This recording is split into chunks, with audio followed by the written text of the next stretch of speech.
Welcome to the Veterans Day program, where we have the opportunity to honor the men and women who have served our country so bravely. On July 4th, 1776, our forefathers declared that the unsettled states of America would be forever free. Immediately, young men from throughout these new unsettled colonies picked up their arms and swore to defend this land with everything they had, including their lives.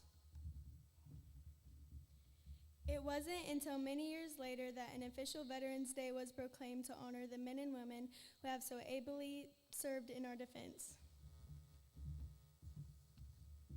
Today, we honor them all, including those who first stepped forward and bravely proclaimed, "We the people of the United States." Please stand for the presentation of the flags and join us in the Pledge of Allegiance and National Anthem.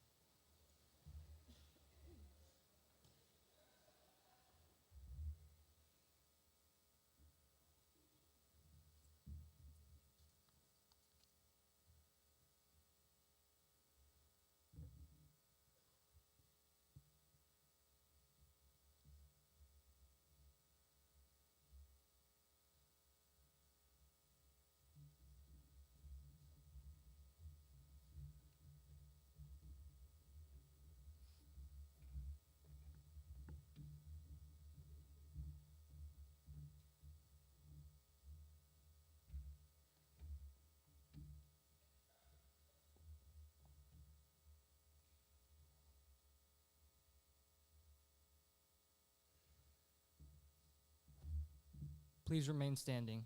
Attention, salute, pledge. I pledge allegiance to the flag of the United States of America and to the republic for which it stands, one nation, under God, indivisible, with liberty and justice for all. Please remain standing as we welcome Marcy Stanfield to sing our national anthem.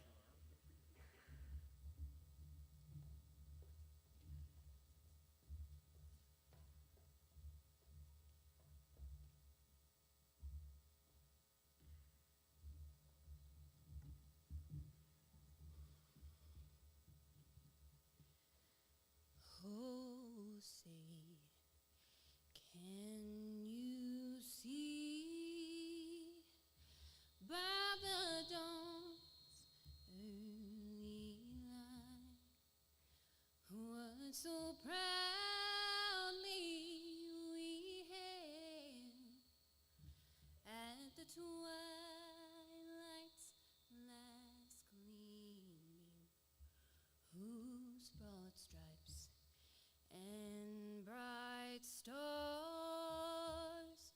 through the perilous fight o'er the ramparts we watched were so gallantly streaming,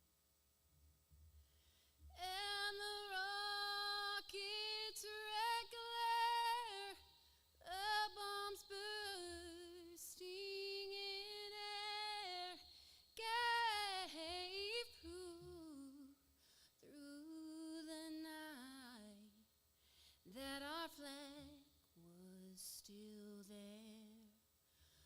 Oh, say, does that star-spangled banner yet wave for the land of the free and the home of the brave? Thank you.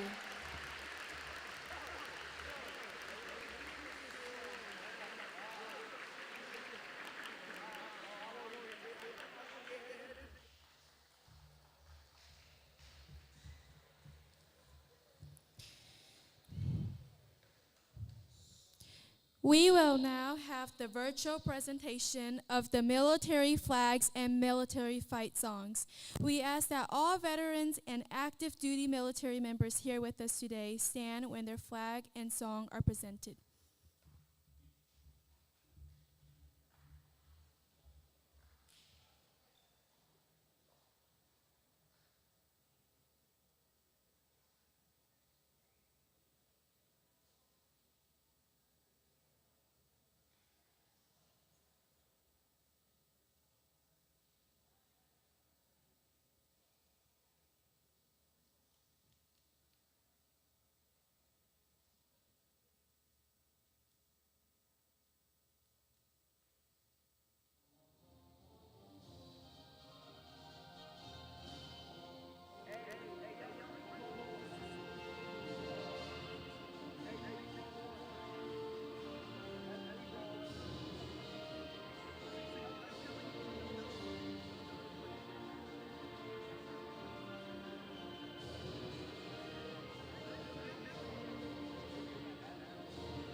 Seminole Schools, please help me welcome Carl Odom.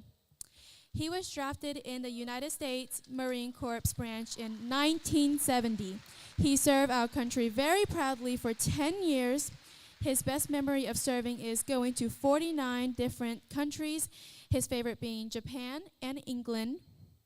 Mr. Odom, your bravery and service towards this country is greatly appreciated. Thank you.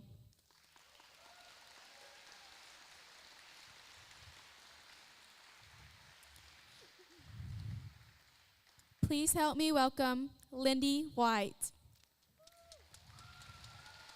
She joined the Oklahoma Army National Guard branch in 1988. She served our country very proudly for 36 years. Her best memory of serving is at the inauguration ceremony for the Women's Memorial, Washington, D.C. Miss White, thank you for your service and sacrifice.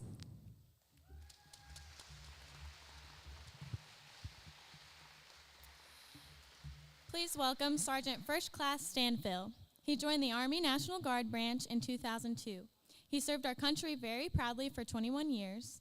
His best memory of serving is bringing all of his troops home from both deployments. He is the proud parent of Riley Stanfill and Mason Bennett.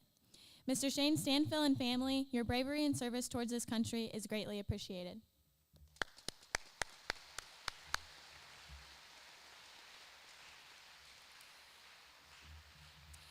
Please welcome Brad Carter.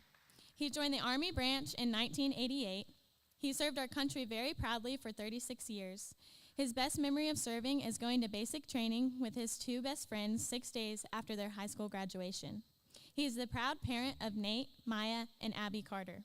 Mr. Carter, thank you for your sacrifice, your bravery, and the example you have set for all of us.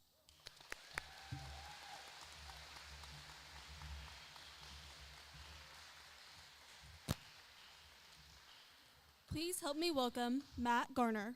He joined the Army branch in 1991. He served our country very proudly for 9 years.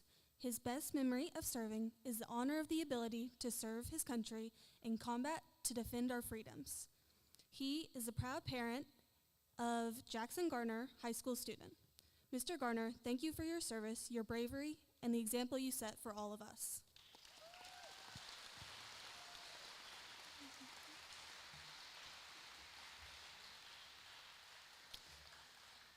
I would also like to welcome Sergeant First Class Stephanie Johnson.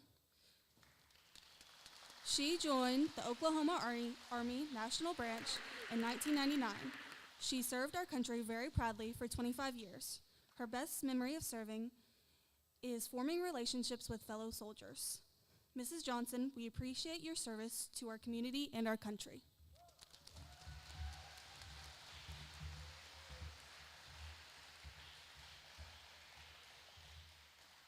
Please help me welcome Harris Thacker. He joined the U.S. Air Force branch in 1971. He served our country very proudly for 20 years.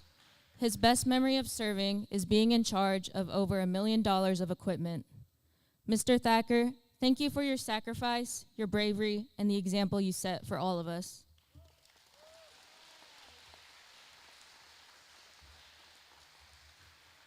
I would also like to welcome Jared Andrews. He joined the Army branch in 2002. He served our country very proudly for 7 years. His best memory of serving is the people he served with. Mr. Andrews, thank you for defending our freedom.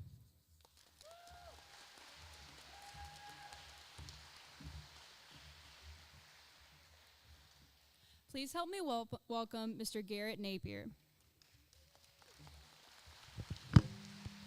He joined the Oklahoma Army National Branch in 2002. He served our country proudly for 12 years.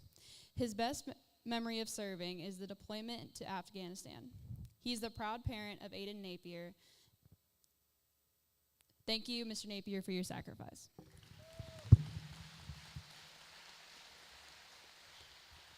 Please help me welcome Mr. Thomas Scott.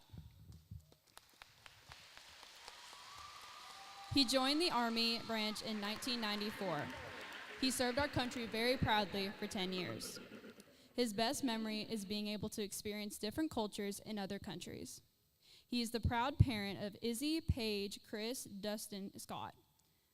Mr. Scott, thank you for your service, bravery, and hard work. We thank you.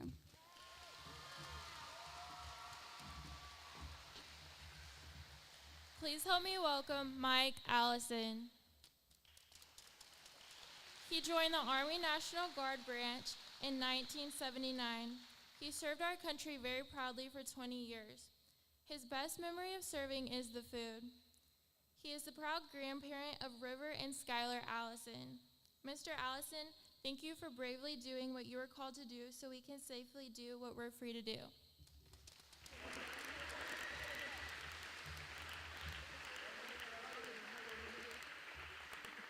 Please help me welcome Staff Sergeant Stephen Ward.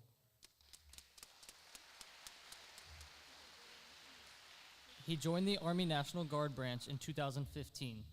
He served our country very proudly for 9 years. His best memory of serving is being able to help people during state disasters.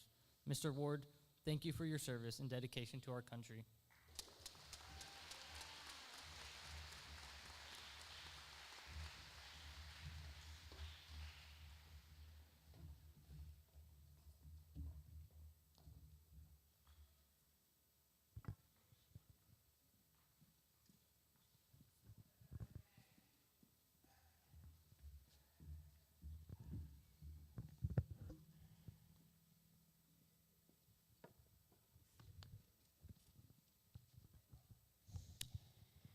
Across America are military ceremonies recognizing veterans of the Army, Air Force, Navy, Marines, and Coast Guard by setting up tables in a way of symbolizing the members of the military who are missing from our midst.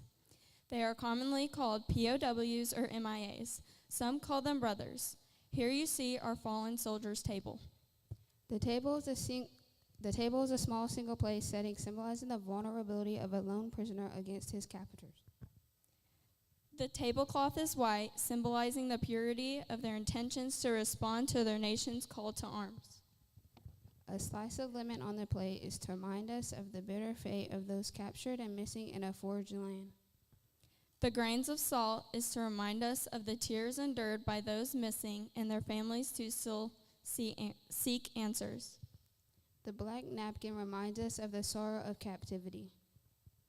The single red rose displayed in a vase reminds us of the life and the blood that was shed, and their loved ones and friends who keep their faith and await answers. The vase is tied with a red ribbon, a symbol of our commitment and continued determination to account for our missing. The glass is inverted to symbolize their inability to share this evening with us. The chair is empty, they are not here, and will remain so until they return or are accounted for. The candle is reminiscent of the light of hope that lives in our hearts to illuminate their way home, away from their captors and into the arms of a grateful nation. We will now never forget the sacrifices of those and their families. At this time, we will observe a moment of silence.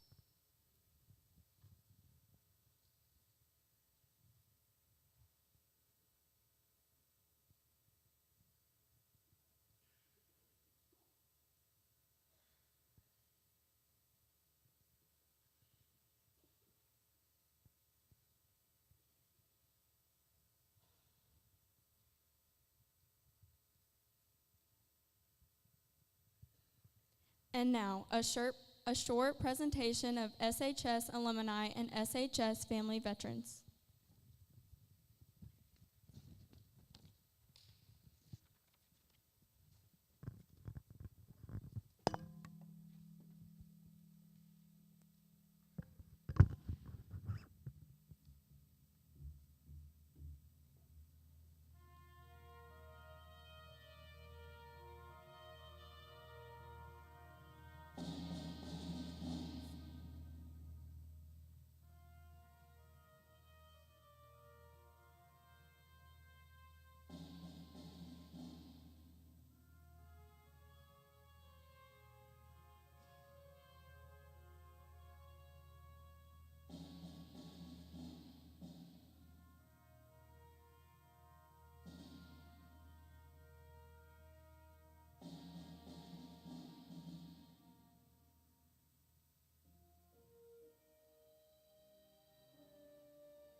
I would now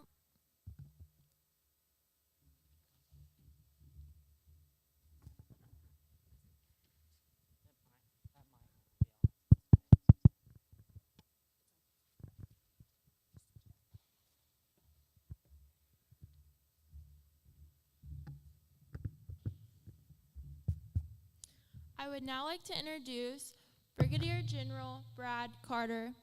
Brigadier General Brad Carter enlisted in Battery B, 160th Field Artillery as a cannon crew member in 1988 while a senior at Seminole High School. After attaining the rank of sergeant, he entered and graduated from Officer Candidate School, receiving his commission as a second lieutenant in 1993. He holds a Bachelor of Business Administration and Management from the University of Oklahoma, a master's degree in strategic studies from the U.S. Army War College, and a Juris Doctor from Oklahoma City University. General Carter has commanded at all echelons, including previous assignments as Battalion Commander, 345th Combat Support Sustainment Battalion, Commander, 189th Regiment, Garrison Commander, Camp Gruber Training Center and Army Chief of Staff, in Joint Forces Headquarters, Oklahoma. He currently serves as the Assistant Adjutant General for the Oklahoma National Guard. General Carter is a recipient of many federal and state awards and decorations from his 35 years of service, including the Legion of Merit, Bronze Star Medal, Meritorious Service Medal, Army Commendation Medal, Iraq Campaign Medal, National Defense Service Medal, Global War on Terrorism Service Medal, Combat Action Badge, and the Meritorious Unit Citation. General Carter resides with his family in his hometown of Seminole. He enjoys college football, hunting, and is an avid reader of military history. He is a practicing attorney and is involved in many philanthropic and civic organizations in the Seminole community. Please welcome Brigadier General Brad Carter.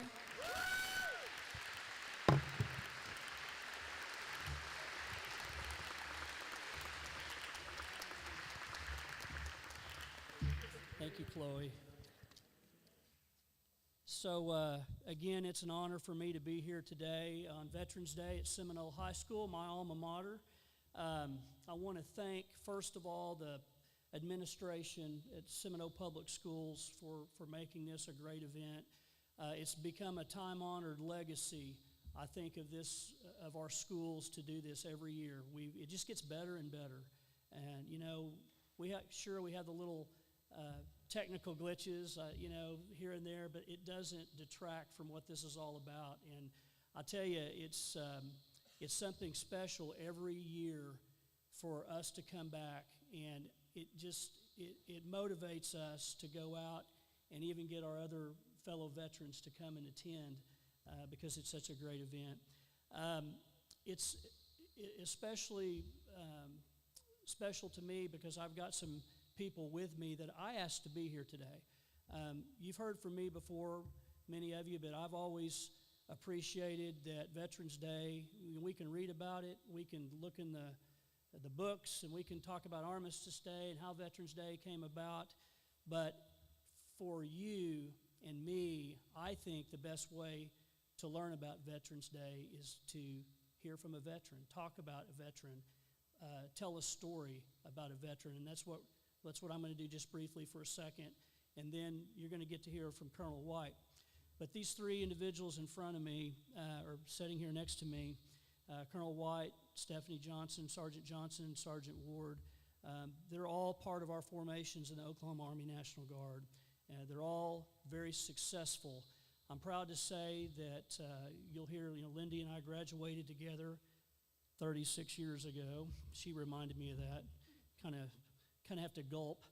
Sergeant Johnson, I'll talk about her in a minute, but spent some time. She was one of my soldiers in Iraq, and just fantastic. And Sergeant Ward is basically he's one of our top NCOs, and guess what? He's assigned to this school and Seminole County Schools to support anything that the schools have from the National Guard. So I want you to get to know him, because I hope he's a familiar face over here. If he's not, you need to let me know.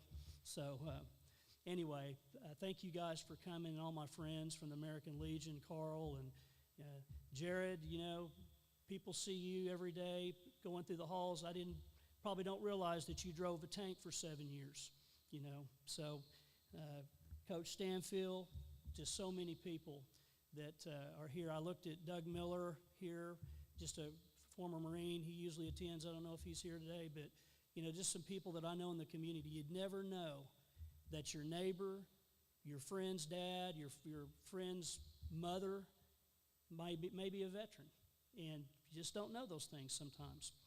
But I want to introduce you to somebody. I want to talk about her. And I want to embarrass her probably a little bit. I hope not. It's not my intent. But veterans come in many, just everybody's different. They come in many forms, different branches, male, female. There's combat veterans. There's people that never saw a day in combat. But nevertheless, it's no less significant because they serve their country honorably. And that's what we're all here today about, and that's to honor them. But, by the way, all three of these guys here and gals sitting with me are combat veterans. So just know that as I'm speaking about them. In 2007, I was called upon to command a company going overseas to Iraq with the 45th Brigade Combat Team, one of our formations in the Guard. And the brigade was short on officers. And we were filling our ranks, trying to get this whole infantry brigade ready to go overseas to Iraq, and we were just looking through the roles and trying to see who is ready to go, who could we put in leadership positions, and where we were going to who we were going to assign where. And I ended up commanding a company that I was completely unfamiliar with. But this company had been mobilized for a couple years, and this was after 9/11, and they had been guarding some installations, Air Force bases, and really sensitive places in Oklahoma and other areas.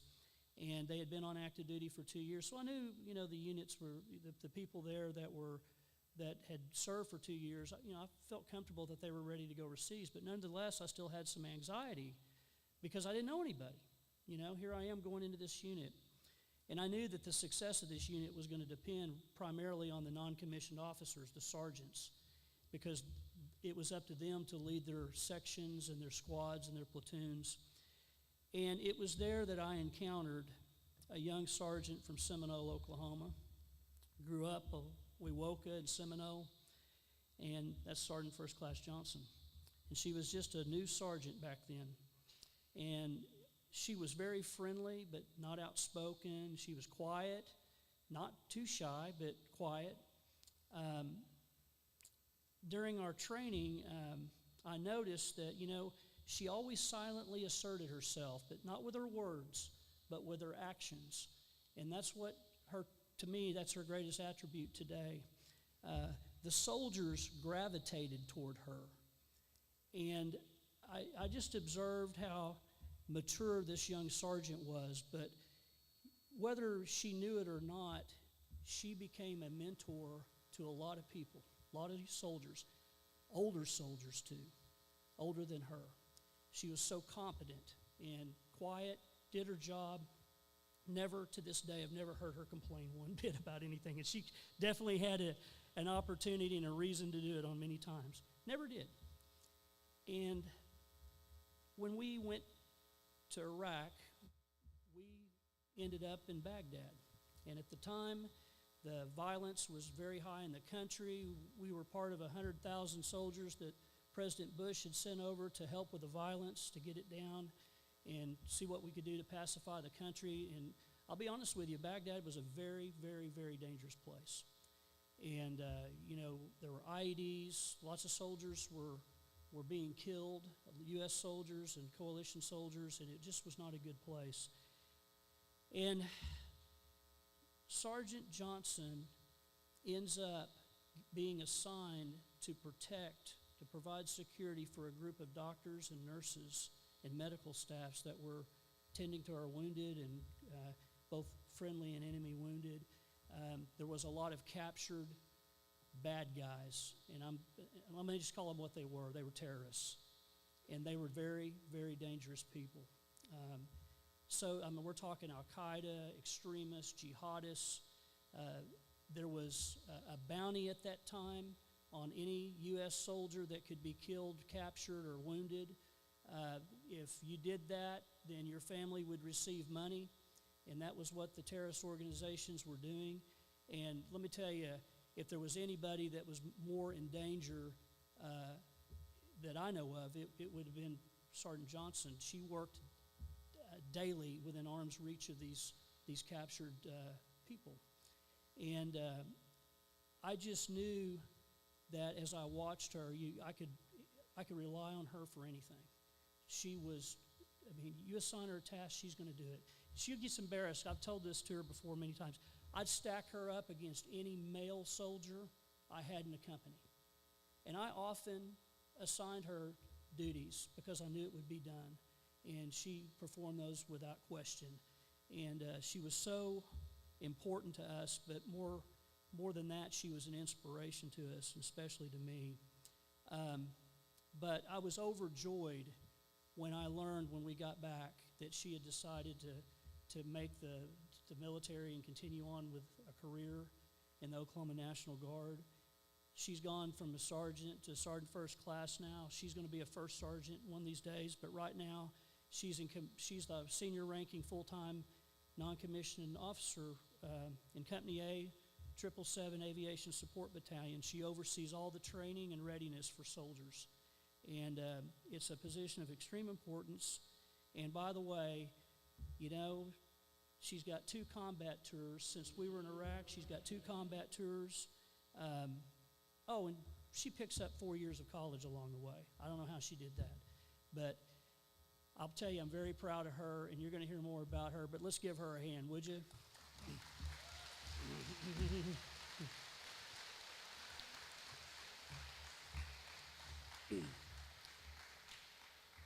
So,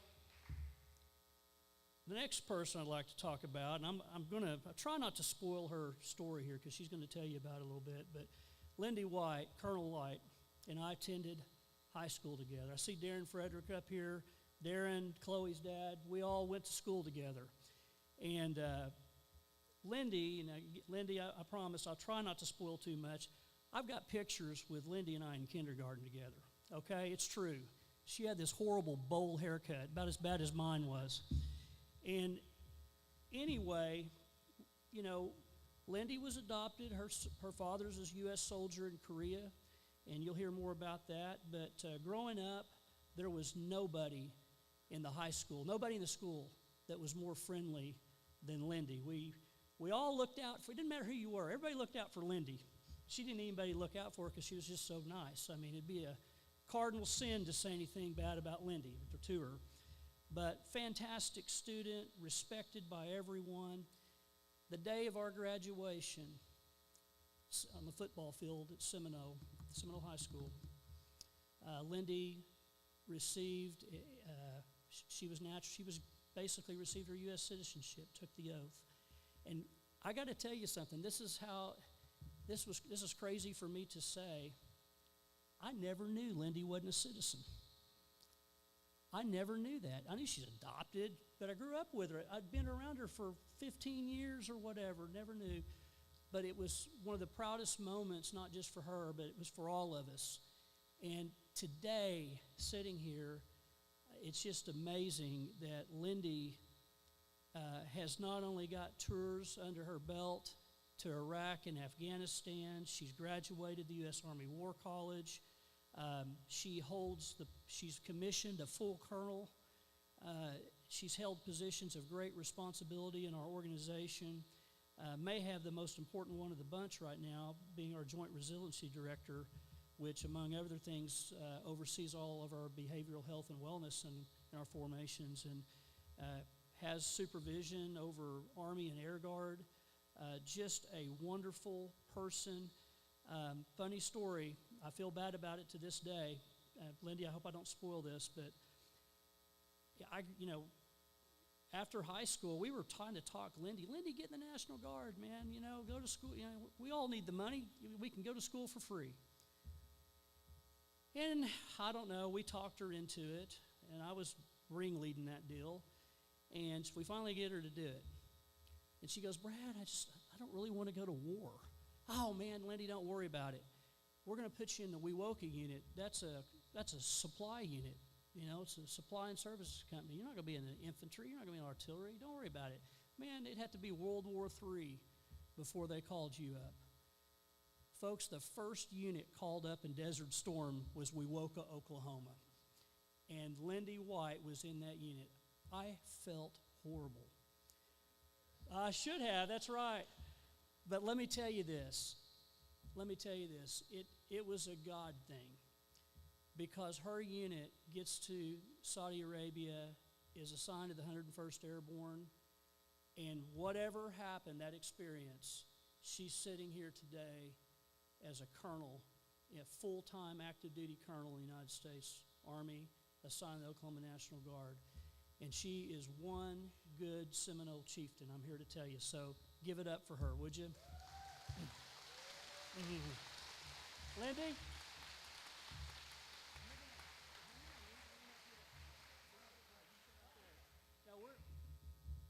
You're going to hear her bio. No, you sit down, Lindy. You're not coming up here yet and getting away with it. If they read my bio, come on up. They can read yours. In closing, I just want to say this. I want to recognize all our veterans today. Thank you for your commitment that you gave to serve our country. There's no greater honor, I'm telling you, than setting aside a day like today and reflecting and paying tribute to all these people out here, all these veterans, especially the ones that have not made it home to us. So thank you for all of you that have served, and I appreciate it. And again, Seminole administration, please keep it up. This is one of the best ones I've seen. Thank you.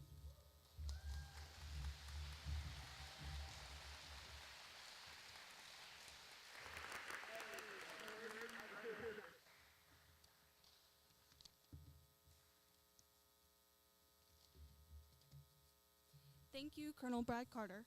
Our second speaker today is Lindy White. Colonel Lindy White is a licensed professional counselor and the Joint Resiliency Director for the Oklahoma National Guard. With over 25 years in communications, she has held roles including broadcast journalist, visual information specialist, public affairs officer, and Director of Military and Civilian Relations before her current position. As the JRD, she manages suicide prevention, substance abuse prevention, resilience, holistic health, integrated primary prevention, behavioral health, and social services via the CARD Advocacy Program. With over 36 years in the OK Army National Guard, she commissioned in 1997 and is a veteran of the 3 combat tours, Operation Desert Shield, Desert Storm, and 2 in Afghanistan. White is a member of the Governor's Challenge Team under the SAM-HSA, focusing on suicide awareness for service members, veterans, and their families. She serves as Vice Chair of the Governor's Veterans Suicide Prevention Task Force and is involved with the American Counseling Association, Oklahoma Women's Veterans Organization, and Oklahoma Military Heritage Foundation. Additionally, she is a Master Resilience Trainer and actively volunteers in her community. White earned a Bachelor of Arts in Broadcast Journalism from Oklahoma State University and a Master of Arts in Counseling from Southern Nazarene University and a Master of Science in Strategic Studies from the U.S. Army War College. Please welcome Colonel Lindy White.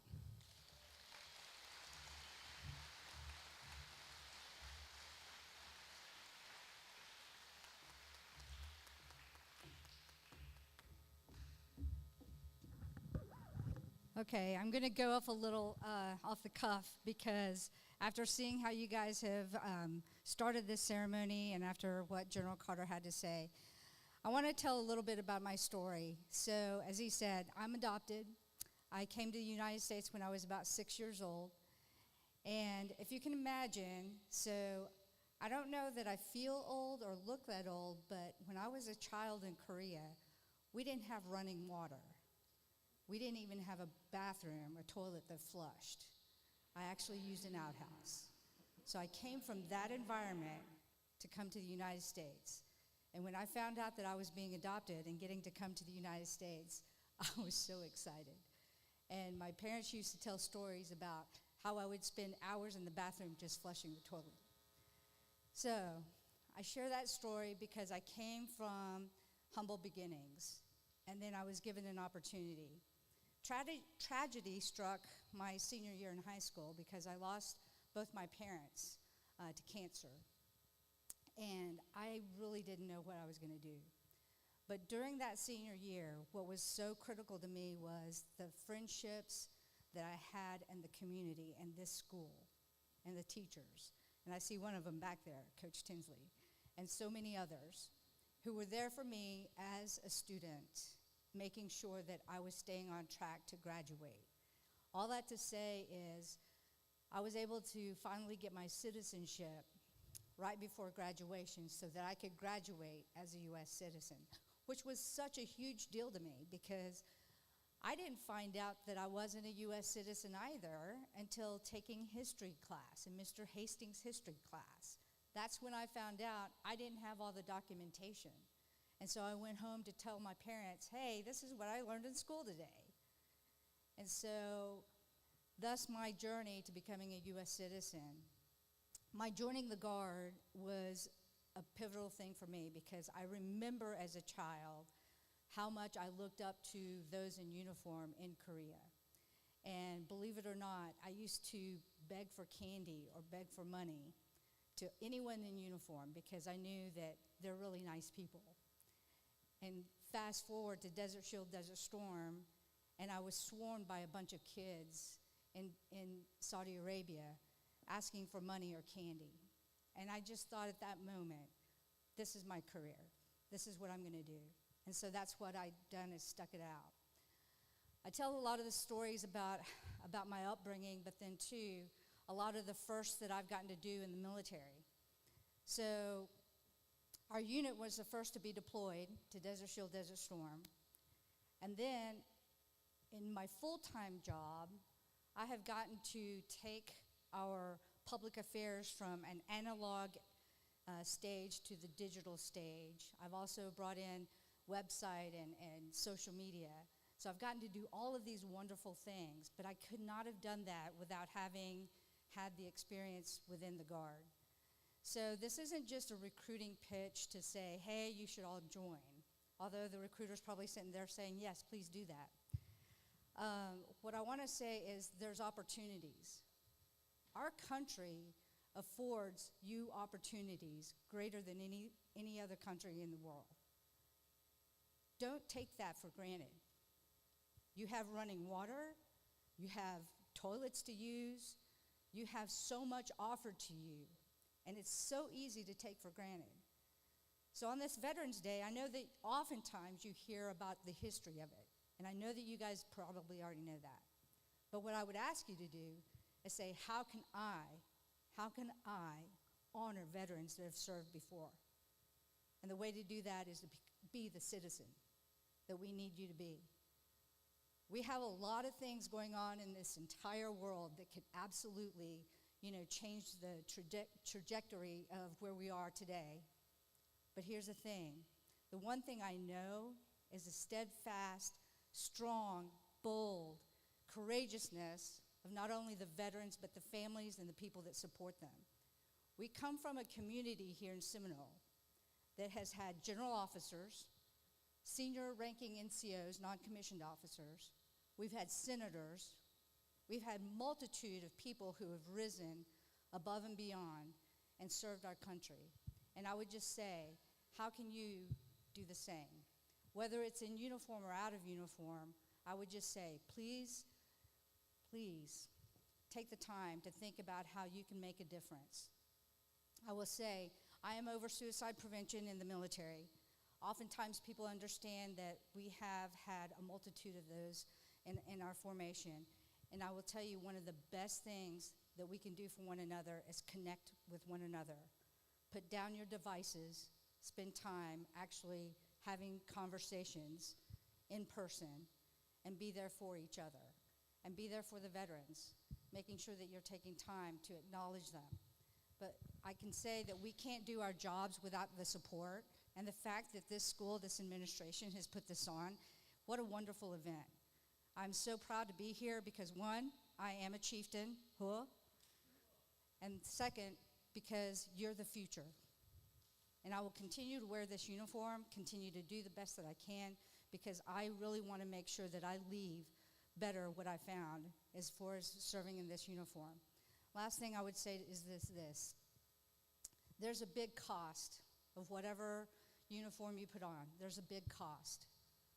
But there's a greater cost if we don't have those that come up from behind us and put this uniform on as well.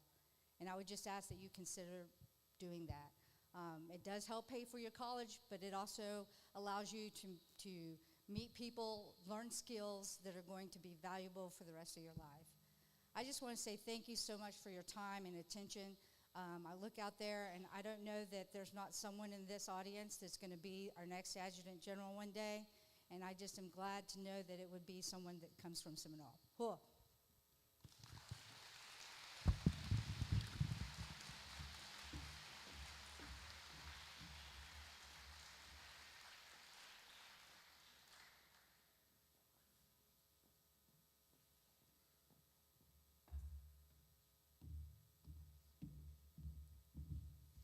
Thank you, General Brad Carter and Colonel Lindy White. At this time, we would like to ask Sergeant First Class Retired Mr. Shane Stanfield and Sergeant Mr. Garrett Napier.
portion of the flag detonating honor is a canton of blue containing the stars representing the states our veterans served in uniform. The field of blue dresses from left to right and is inverted only when draped as a funeral cloth over the casket of a veteran who has served our country honorably in uniform.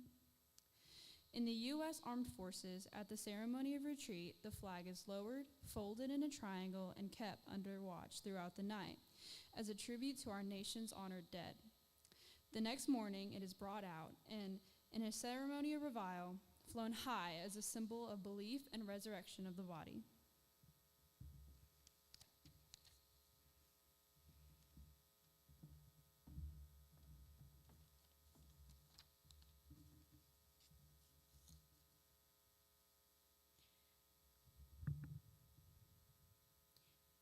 The first fold of our flag is a symbol of life. The second fold signifies our belief in eternal life. The third fold is made in honor and tribute of the veteran departing our ranks, and who gave a portion of his or her life for the defense of our country to attain peace. The fourth fold exemplifies our weaker nature as citizens trusting in God. It is Him we turn to for His divine guidance. The fifth fold is an acknowledgement to our country, for in the words of Stephen DeCure, our country in dealing with other countries, may she always be right, but it is still our country, right or wrong. The sixth fold is for where our hearts lie. It is with our heart that we pledge allegiance to the flag of the United States of America and to the republic for which it stands, one nation, under God, indivisible, with liberty and justice for all.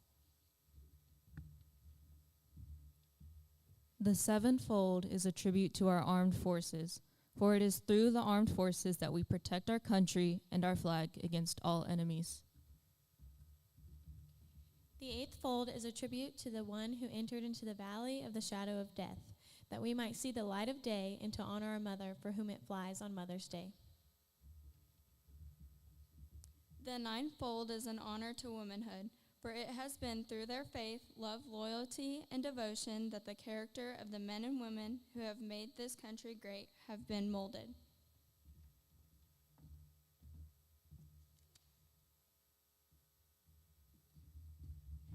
The 10th fold is a tribute to the Father, for he too has given his sons and daughters for the defense of our country since he or she was first born. The 11th fold, in the eyes of Hebrew citizens, represents the lower portion of the seal of King David and King Solomon and glorifies in their eyes the God of Abraham, Isaac, and Jacob.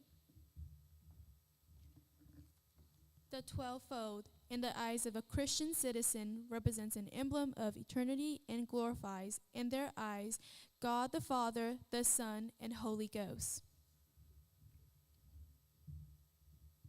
The last fold, when the flag is completely folded, the stars are uppermost, reminding us of our national motto, "In God we trust."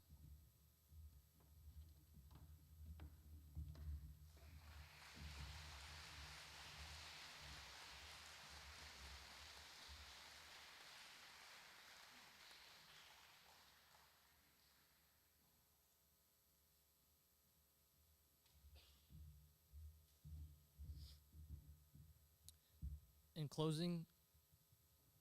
closing, we want to say thank you to all the veterans here today. We sincerely thank you for your service and your sacrifice. We have so much pride for you and know you feel pride being able to say that you have served the greatest military in the world. Thank you for all who chose to be here to honor today and support for our heroes, past and present. Thank you.